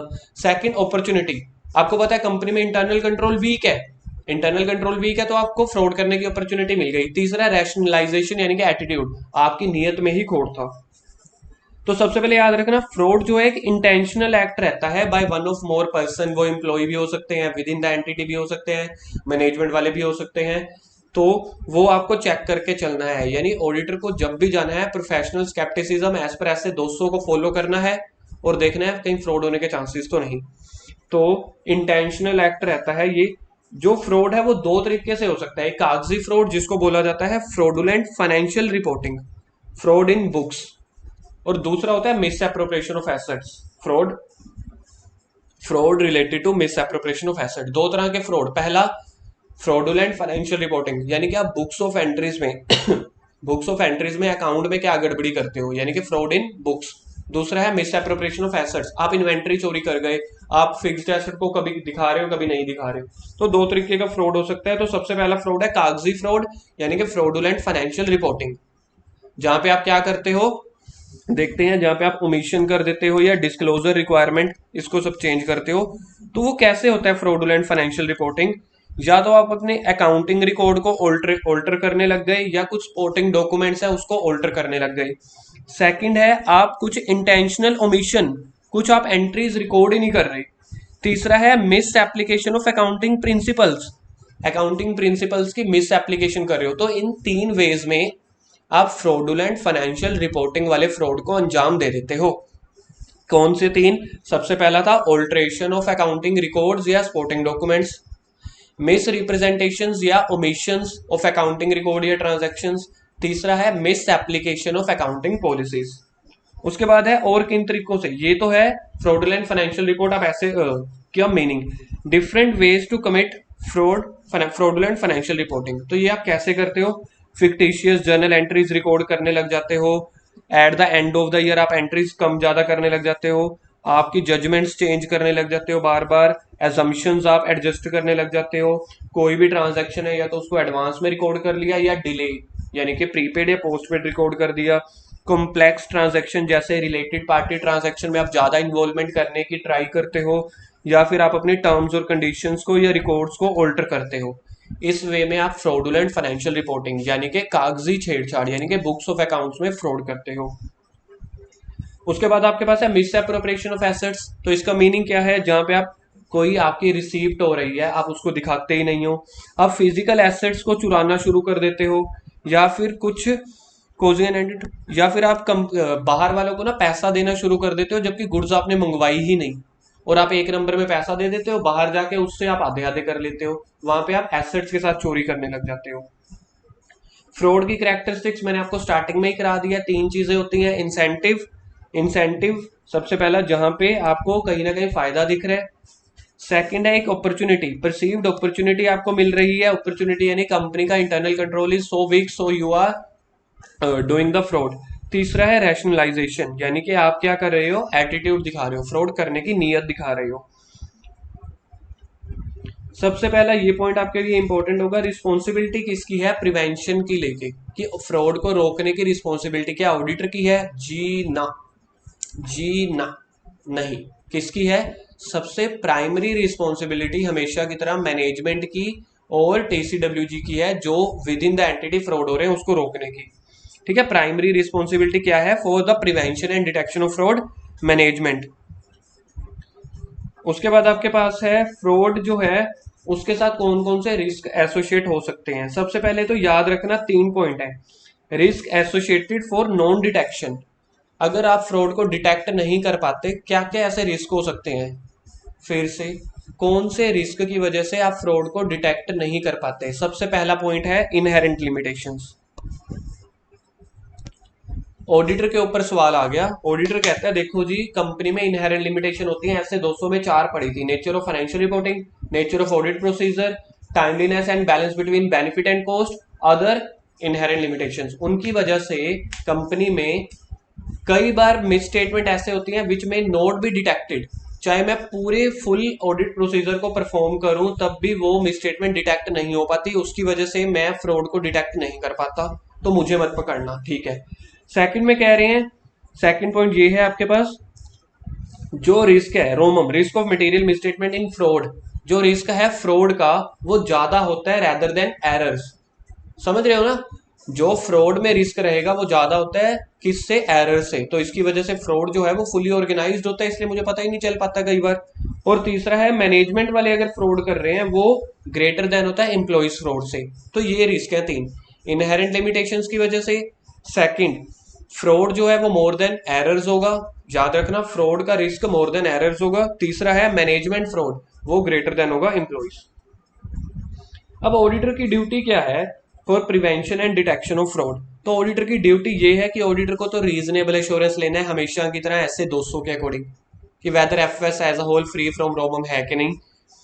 उसके बाद लेकिन यहाँ पे उसकी रिस्पॉन्सिबिलिटी नहीं खत्म हो जाती, रीजनेबल एश्योरेंस रख के चलना है तो उसको प्रोफेशनल स्केप्टिसिज्म मेंटेन करना पड़ेगा ऑडिट में। प्रोफेशनल स्केप्टिसिज्म, उसको सारी पॉसिबिलिटीज देखनी पड़ेगी, कहाँ कहाँ पे फ्रॉड होने के चांसेस हो सकते हैं। पास्ट एक्सपीरियंस में अगर फ्रॉड नहीं हुआ उसको आपने इग्नोर कर देना है, फ्रेश असेसमेंट करनी है हर साल कि इस साल क्या चांसेस हैं। उसके बाद अगर जब तक कोई डाउटफुल सिचुएशन आपको नहीं मिलती ऑडिटर को, तो वो जो रिकॉर्ड्स होंगे उसको एक्सेप्ट कर लेगा कि सही है, जब तक वो डाउटफुल सिचुएशन नहीं हो।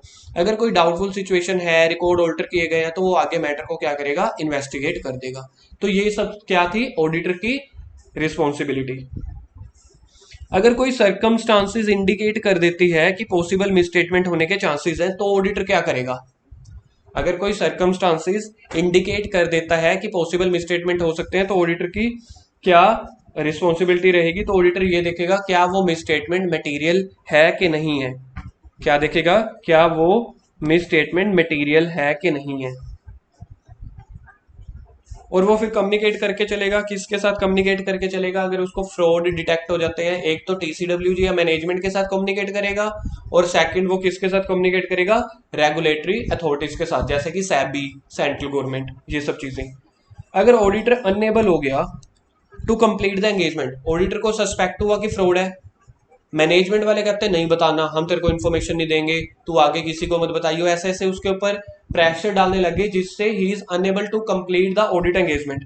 तो वो सबसे पहले देखेगा क्या इस सिनेरियो में मेरी कोई प्रोफेशनल या लीगल रिस्पॉन्सिबिलिटी पेंडिंग है, मैं उसको पूरा कर लूँ। ऑडिटर को फ्रॉड सस्पेक्ट हुआ, मैनेजमेंट वाले उसके ऊपर प्रेशर बनाने लग गए, तो ऑडिटर की जिम्मेवारी है वो ये देखेगा क्या कोई प्रोफेशनल या लीगल रिस्पॉन्सिबिलिटीज है, मैं पहले उसको चेक कर लूँ। फिर वो देखेगा विड्रॉइंग की पॉसिबिलिटी, यार ये तो बार बार प्रेशर डाल रहे हैं, कल को अगर पकड़ा गया तो मैं भी फंस जाऊंगा, जबकि मुझे पता है, इसलिए मैं देखूंगा कि मैं इसको विड्रॉ, मैं ऑडिट को छोड़ के ही चला जाता हूँ रिजाइन करके।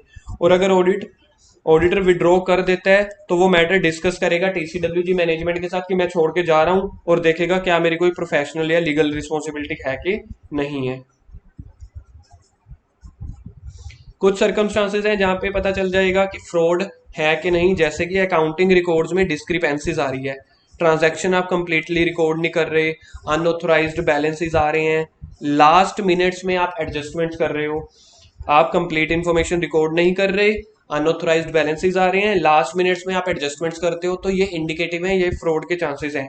या फिर आपके एविडेंसेस मिस हो रहे हैं, आपको कंप्लीट इन्फॉर्मेशन नहीं मिल रही, अकाउंटिंग रिकॉर्ड ऑल्टर्ड होके मिल रहे हैं, अनएक्सप्लेन्ड आइटम्स हैं कंपनी में बहुत सारी जिसके ऊपर आपको पता ही नहीं चल रहा, डिस्क्रिपेंसीज बहुत निकल के आ रही हैं, मैनेजमेंट का रिस्पॉन्स प्रॉपर नहीं है।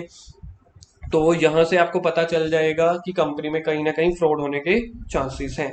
तो इसी के साथ आपका एसए 240 खत्म होता है। एसए 240 में ना एक और टॉपिक है, कंपनीज एक्ट में है, वो सिर्फ कंपनीज के लिए है, 143 का 12। ठीक है, 143 के 12 में वो चैप्टर 4 में, जो आप चैप्टर 5 में है सीए इंटर में, जहां पे आपको देखा जाता है कि 1 करोड़ या उससे ज्यादा का फ्रॉड है, तो वो कंपनी ऑडिट में कवर हो जाएगा, वो आप उस रिवीजन क्लास में देख सकते हो। 1 मिनट की ब्रेक लेते हैं।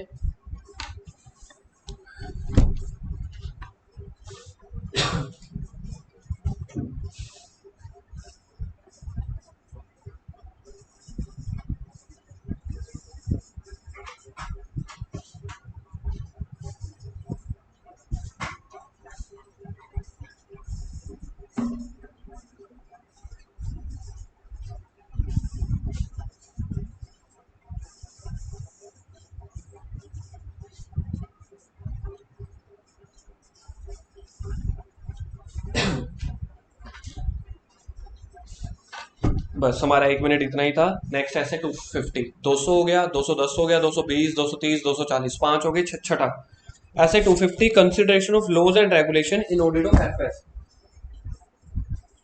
Consideration of laws and regulation, तो अब यहाँ पे ये बोला गया ऑडिटर को कि कंपनी में कौन कौन से लॉ रेगुलेशन अप्लाई होते हैं। लिस्टेड कंपनी है तो सैबी भी लगेगा, सीकरा भी लगेगा, कंपनीज एक्ट भी लगेगा। लिस्टेड कंपनी नहीं है तो सिर्फ कंपनीज एक्ट लग रहा है। तो क्या क्या लॉ रेगुलेशंस, जब आप कंपनी में किसी फाइनेंशियल स्टेटमेंट की ऑडिट कर रहे हो तो आपको कौन कौन से लॉ रेगुलेशन को फॉलो करना है।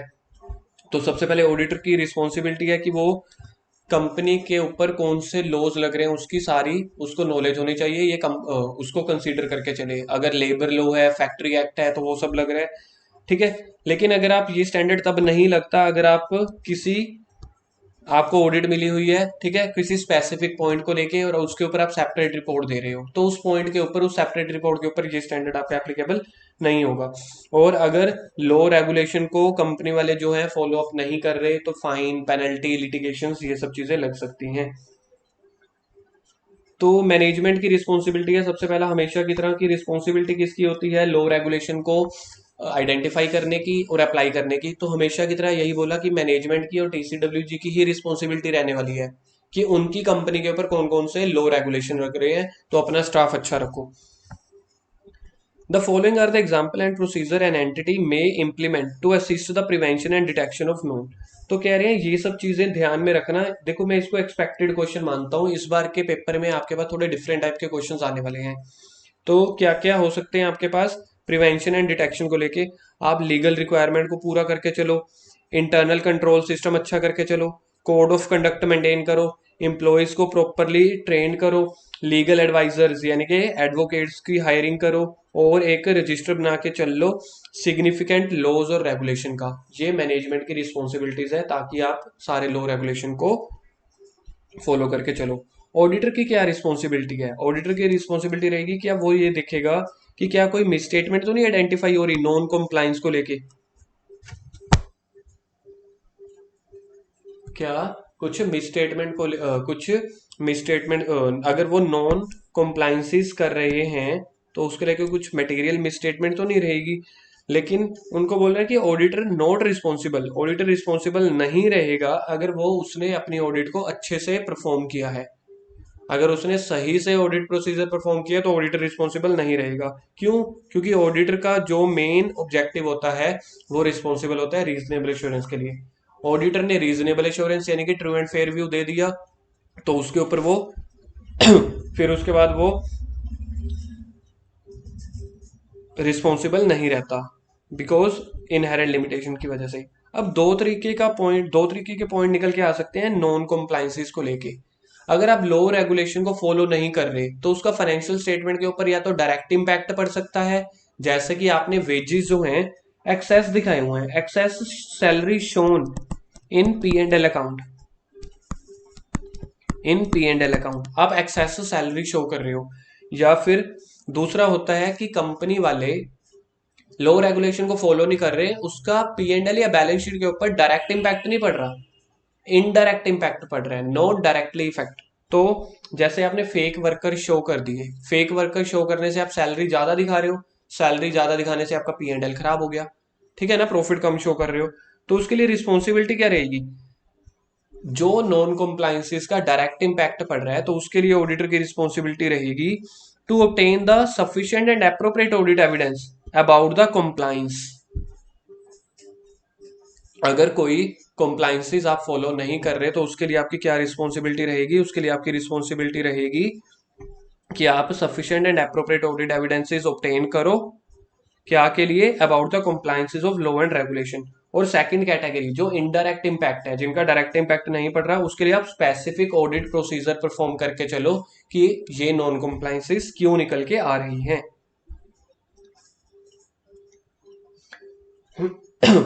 अगर वो नॉन कॉम्प्लायंसेस सस्पेक्टेड या आइडेंटिफाई हो जाती हैं ऑडिटर को, तो ऑडिटर क्या करेगा, सबसे पहले वो देखेगा, अंडरस्टैंडिंग लेगा उस नेचर ऑफ फैक्ट और सरकमस्टांसिस की। तो सबसे पहले वो अंडरस्टैंडिंग लेगा फैक्ट और सरकमस्टांसिस की कि नॉन कॉम्प्लायंसेस जो उसको सस्पेक्ट हुए कि क्या क्या कंपनी वालों ने फॉलो अप नहीं किया, कौन से लॉ रेगुलेशन की धज्जियां उड़ाई। तो सबसे पहले वो देखेगा क्या फैक्ट और सरकमस्टांसिस हैं, फिर फाइनेंशियल स्टेटमेंट के ऊपर क्या इफेक्ट पड़ेंगे उसको इवेलुएट करेगा, फिर वो मैटर डिस्कस करेगा TCWG और मैनेजमेंट के साथ, फिर वो लीगल एडवाइस ऑब्टेन करेगा और ऑडिटर ओपिनियन के ऊपर क्या इंपैक्ट पड़ रहा है वो देखेगा। तो ये वेरी इंपॉर्टेंट टॉपिक है।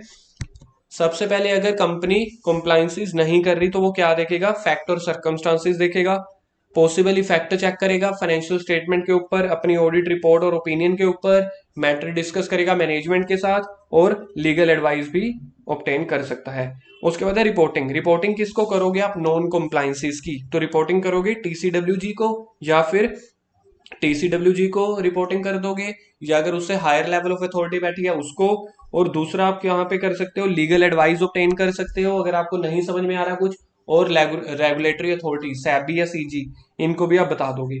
और अपनी ऑडिट रिपोर्ट में ऑडिटर को नॉन कॉम्प्लायंसेस के बारे में कैसे बताना है, इंपॉर्टेंट टॉपिक, इसको आप लिख लो लर्न। ऑडिटर अपनी रिपोर्ट में कैसे बताएगा कि इस कंपनी ने ये वाले लॉ रेगुलेशन, कंपनीज एक्ट या कुछ भी है उसको फॉलो अप नहीं किया।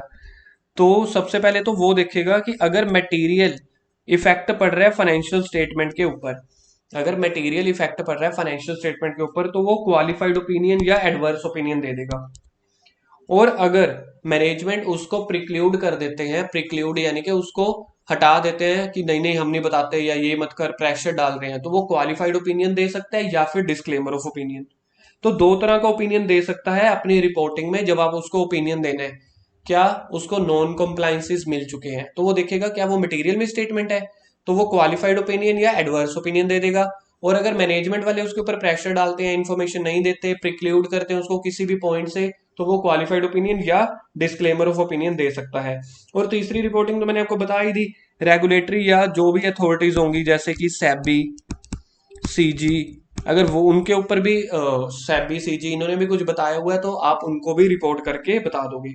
कौन कौन से इंडिकेटर्स हैं, इंपॉर्टेंट टॉपिक है, कौन कौन से ऐसे इंडिकेटर्स हैं जहां से ये चांसेस हो सकते हैं कि नॉन कॉम्प्लायंस कर रहे हो। सोच के देखो, कंपनी में बार बार रेड पड़ रही हो, कंपनी के लीगल एक्सपेंसेस बहुत ज्यादा हो, कंपनी सेल कमीशन बहुत ज्यादा दे रही है, मार्केट प्राइस से कम या ज्यादा प्राइसेस पे आप लोग क्या कर रहे हो, ट्रांजैक्शंस कर रहे हो, कुछ अनस्पेसिफाइड सर्विसेज आप अवेल कर रहे हो, पैसे दे रहे हो लेकिन हमें पता ही नहीं है कौन सी सर्विसेज हैं, या अनऑथोराइज्ड ट्रांजैक्शंस कर रहे हो, एडवर्स मीडिया कमेंट आपके बारे में कहीं ना कहीं आपकी इंडस्ट्री के बारे में आते ही रहते हैं मार्केट में, लीगल या रिटेनरशिप फीस आपकी बहुत ज्यादा है, और परचेज प्राइस आप कैश में पेमेंट ज्यादा करते हो। तो कुछ ये ऐसे इंडिकेटर्स हैं, अगर ऑडिटर को ये सब मिलते हैं तो आप समझ जाना कि कंपनी वाले किसी ना किसी लॉ और रेगुलेशन की धज्जियां उड़ा रहे हैं, वो उसको कंप्लाई नहीं कर रहे।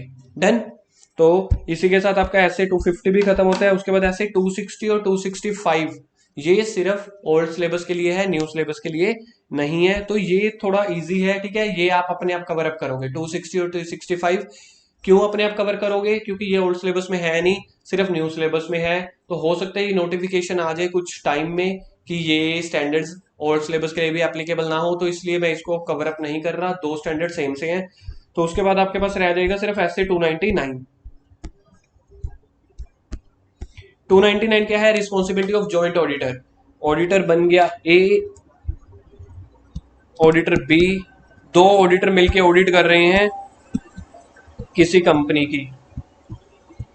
ऑडिटर दो है, कंपनी एक है, ठीक है। व्हेन टू और मोर ऑडिटर्स, क्लाइंट कितने हैं? एक। तो ऐसे 600 है। तो ऐसे 600 बात करता है जॉइंट ऑडिटर को लेके, ना कि प्रिंसिपल ऑडिटर या ब्रांच ऑडिटर को लेके, जो ऐसे 600 बात करता था, एक बड़ा ऑडिटर या छोटा ऑडिटर।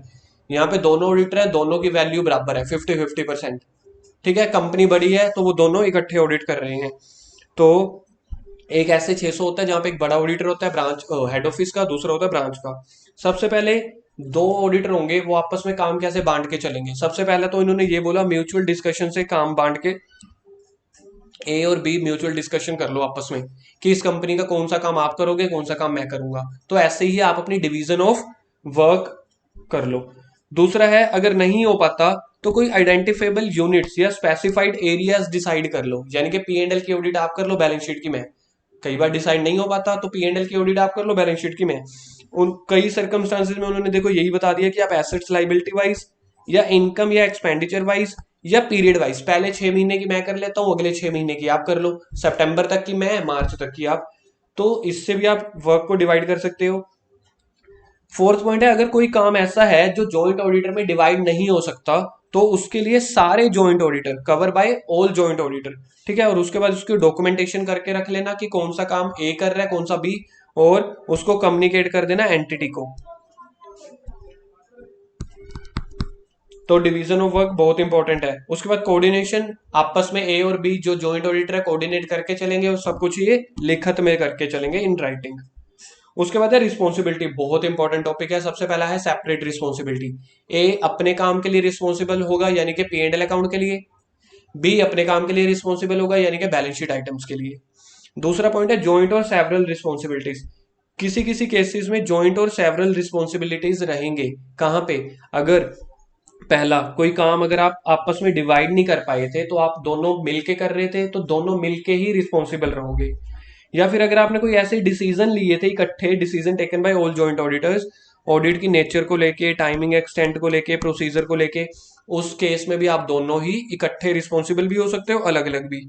अगर आपने किसी काम को लेके खुद एग्रीमेंट कर लिया है, ऊपर तक कोई डिसीजन ले लिया, किसी काम को लेके यहाँ पे खुद एग्रीमेंट कर लिया है, तो ए रिस्पॉन्सिबल नहीं होगा, बी रिस्पॉन्सिबल नहीं होगा, दोनों इकट्ठे भी हो सकते हैं, दोनों अलग अलग भी हो सकते हैं। उसके बाद कुछ डिस्क्लोजर रिक्वायरमेंट है या रेलिवेंट स्टैट्यूट, यानी कि कोई लॉ आपको बोल रहा है, तो लॉ के अकॉर्डिंग दोनों सेपरेट रिस्पॉन्सिबल भी हो सकते हैं और जॉइंटली भी। और ऑडिट के लिए आपको ये देखना पड़ेगा। और यहाँ पे एक नोट है, अच्छा नोट है, कि ए को बी का काम चेक नहीं करना, बी को ए का काम नहीं चेक करना। दोनों चार्टर्ड अकाउंटेंट है, तो दोनों मान के चलेंगे ए ने अपना काम अच्छे से कर दिया होगा, बी ने अपना काम अच्छे से कर दिया होगा, तो दोनों जॉइंट ऑडिटर एज्यूम करके चलेंगे दोनों ने अपना काम अच्छे से कर दिया। रिपोर्टिंग रिस्पॉन्सिबिलिटी, सबसे पहले रिपोर्ट जो देनी है, ये तो वो चीज था ना कि हम दोनों की आपस में रिस्पॉन्सिबिलिटी क्या है। अब है हमने रिपोर्ट देनी है, फाइनल ऑडिट खत्म हो गई, और हमने किसको रिपोर्ट देनी है? क्लाइंट को।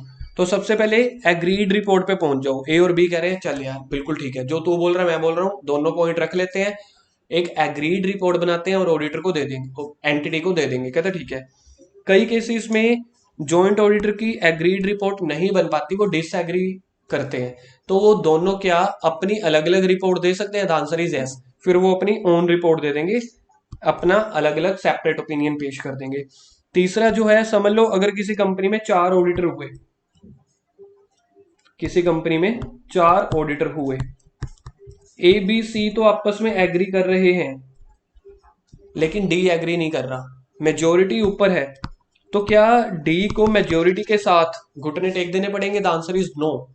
डी अगर अपनी सेपरेट रिपोर्ट देना चाहे तो वो भी दे सकता है। सोचो देखो, 3 इकट्ठे हैं, है ना, फ्रॉड वाले इकट्ठे ही चल रहे होते हैं, एक जो सच्चा इंसान है वही अलग चल रहे होते हैं। तो यहाँ पे इस स्टैंडर्ड ने मेजोरिटी, जो माइनॉरिटी वाला ऑडिटर है, उसको एक अलग से रिस्पॉन्सिबिलिटी दे दी, अलग से एक राइट दे दिया कि आप अपनी अलग भी रिपोर्ट दे सकते हो।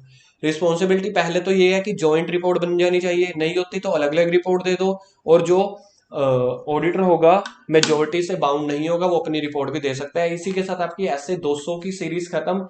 एग्जाम में मैं उम्मीद करूंगा 8 से 12 नंबर ऐसे 200 सीरीज में, इवन 15 नंबर तक भी पहुंच सकता है, लेकिन इतना नहीं आएगा। 8 से 12 नंबर ऐसे 200 सीरीज से एग्जाम में पूछा जा सकता है। तो ये वीडियो आपको कैसे लगी, या कोई क्वेरीज हो तो आप जरूर कमेंट बॉक्स में डालिएगा। और अगर आपको कोई और वीडियो बनानी हो, किसी चीज में टॉपिक में डाउट हो, तो कमेंट बॉक्स में डालना, तो आपकी क्वेरी जल्दी से जल्दी रिजोल्व की जाएगी। और जो जो इस चैनल पे नया है वो इस चैनल को जरूर जरूर सब्सक्राइब कर दो, और अपने फ्रेंड्स के साथ भी शेयर कर देना ये वीडियो, ताकि उनके भी काम में आ सके, जो सही इंटर के लिए भी है और सही फाइनल के लिए भी। ठीक है, तो अगली सीरीज हम बनाएंगे ऐसे 300 की और ऐसे 400 की। इसी के साथ लेते हैं आज की क्लास से अलविदा। और एक छोटी सी और एक पॉइंट है, हमारी एक ऑडिट की एमसीक्यू बुक है टेस्ट पेपर की।